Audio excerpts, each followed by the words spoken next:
Nah, habis itu kita power up pakai power supply. Udah, ini udah selesai. Kita tinggal lihat gimana di komputernya.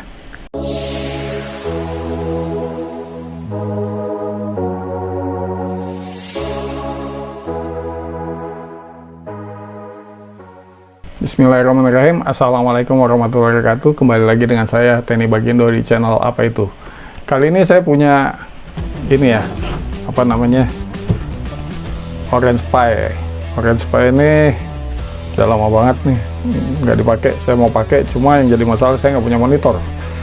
Jadi saya nggak punya monitor untuk nampilin displaynya dia ini, karena outputnya dia cuma HDMI.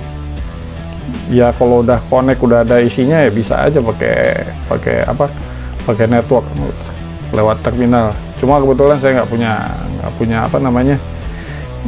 punya monitor.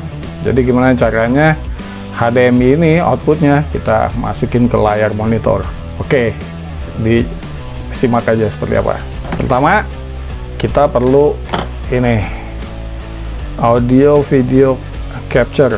Sebenarnya ini dipakai buat ini sih, buat capture HDMI hardware, misalnya TV, bukan TV ya, apa ya biasanya DVD player atau apalah gitu, game konsol dikeluarin dari output HDMI nya, kita capture ke monitor, biasanya buat direkam atau buat live stream.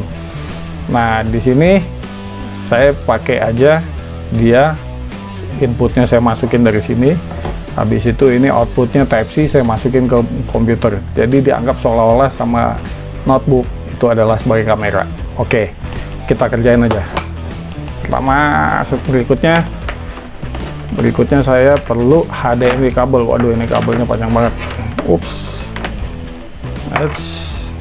ini HDMI kabel.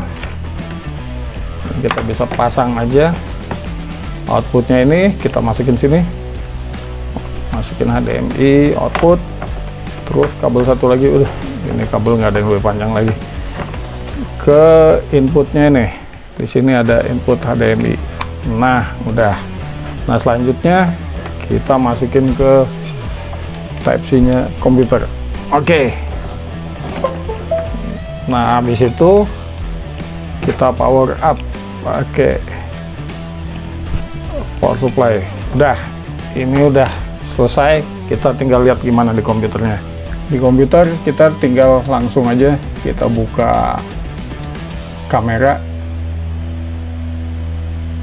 Nah, dia otomatis langsung dianggap sebagai kamera. Jadi kita bisa kerja di sini. Kebetulan ini terminal aja, dia nggak ada ininya, nggak ada konsol, nggak ada desktopnya. Jadi yang tampil cuma terminal aja. Tapi kalau dia ada desktopnya, si Orange Pi ini langsung nongol desktopnya di sini, dianggap sebagai kamera. Oke, gitu aja. Semoga bermanfaat. Tolong like and subscribe. Assalamualaikum warahmatullahi wabarakatuh.